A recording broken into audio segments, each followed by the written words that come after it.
PGI, जहाँ प्रतिदिन हज़ारों, एक तो नहीं हज़ारों, और वो हज़ारों भी यानी 10,000 से ज़्यादा मरीजों का इलाज होता है। यहाँ देश के कोने कोने से मरीज आते हैं। यहाँ पर बच्चों के इलाज के लिए एडवांस पीडियाट्रिक सेंटर भी है, लेकिन इलाज तो मिल जाता है, उन बच्चों को और उनके परिजनों को रहने का ठिकाना नहीं मिलता। चंडीगढ़ जैसे शहर में किराए का घर लेकर इलाज कराना बहुत ही मुश्किल होता है, क्योंकि यहाँ गरीब और ज़रूरतमंद मरीजों की संख्या सबसे ज़्यादा है। उन बच्चों के माता पिता परेशान होते हैं कि आसरा मिले ताकि बच्चे का अच्छे से इलाज करा पाए। उन परिजनों की मुश्किल आसान करने के लिए पीजीआई कैंपस में ही हंसराज धर्मशाला का संचालन किया जा रहा है। यह धर्मशाला हंसराज ट्रस्ट की तरफ से संचालित है। पीजीआई की देखरेख में इसका संचालन होता है और सरकारी दर पर यहाँ उन परिजनों को अपने बच्चों के साथ रहने का मौका मिलता है जो महंगे होटल या किराए के मकान नहीं ले पाते। इसका संचालन ट्रस्ट के ही सदस्य करते हैं। आज हमारे साथ इस धर्मशाला के प्रबंधक सुभाष जी हैं।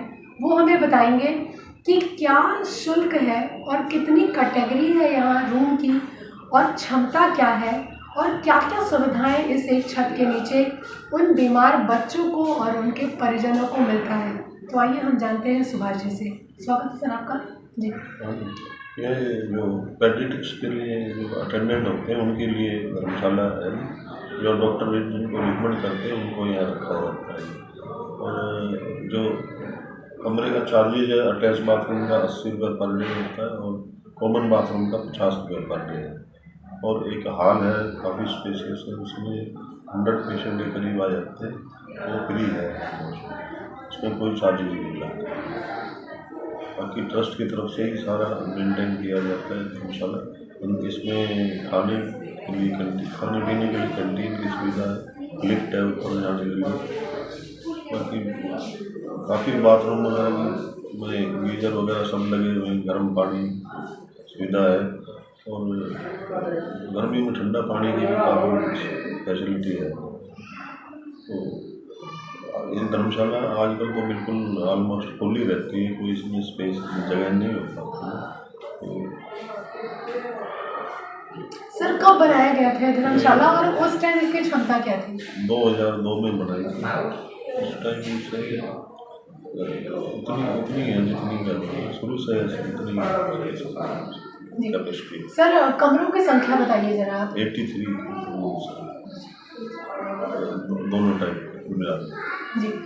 सर चूँकि यहाँ पे बच्चे रहते हैं, वही बच्चे जो गंभीर बीमारियों से ग्रस्त हैं, तो सर उनके मनोरंजन की भी क्या कोई व्यवस्था है यहाँ पे? मनोरंजन का तो अभी कोई इतना नहीं है, बाकी खेलने के लिए पार्क वगैरह है। सुभाष जी ने बताया कि यहाँ पे एक बड़ा हॉल है ऊपर जो फ्री ऑफ कॉस्ट है, मतलब रियायत में और ज़्यादा रियायत उन मरीजों के परिजनों के लिए जो बिल्कुल पैसे खर्च नहीं कर पा रहे हैं। गंभीर बीमारियों के इलाज में इतने पैसे खर्च हो जा रहे हैं कि वो सरकारी दर भी चुकाने में सक्षम नहीं है, तो उनको ध्यान में रखते हुए भी व्यवस्था की गई है। 100 लोगों की क्षमता वाला हॉल भी है ऊपर, जिसमें उन लोगों को फ्री में ठहरने की अनुमति दी जाती है। इसके अलावा यहाँ 80 कमरे हैं अलग अलग कैटेगरी के, अटैच टॉयलेट वाले, विदाउट अटैच टॉयलेट वाले, उसके अलग अलग दर हैं। यानी सब मिला के 80 रुपये के अंदर ही एक दिन रह सकता है व्यक्ति, बहुत ही अच्छी सुविधाओं के साथ। और जहाँ तक एसी रूम भी है 14 जी, जैसा कि सुभाष जी ने बताया कि एसी कमरे भी हैं। कई बार कुछ मरीज या कुछ गंभीर बीमारियों से ग्रस्त बच्चे ऐसे होते हैं जिन्हें नॉर्मल जगहों पर नहीं रखा जा सकता या गर्मी में नहीं रखा जा सकता, तो उनके लिए एसी कमरे की भी व्यवस्था उपलब्ध है। चार्जेस थोड़े से ज़्यादा है, लेकिन अच्छा सेम चार्जेस है, ये तो बहुत ही अच्छी बात है। स्थिति को गंभीरता से लेते हुए उन बच्चों के लिए भी व्यवस्था की गई है जो एसी में रहने के लिए जिन्हें डॉक्टर कहते हैं, और उसी चार्ज पे। तो कहीं ना कहीं से पीजीआई जैसे संस्थान में गंभीर बीमारियों का इलाज तो हो ही रहा है, हंसराज ट्रस्ट और ऐसे ही अन्य संस्थाएं जो हैं उन मरीजों और उनके परिजनों की राह आसान करने में लगातार जुटी हुई हैं। उनको इलाज की राह आसान करने के लिए आसरा उपलब्ध करा रही हैं। और बिल्कुल एक तरह से कहा जाए तो 50 रुपये या 80 रुपये आज के दौर में कुछ भी नहीं है।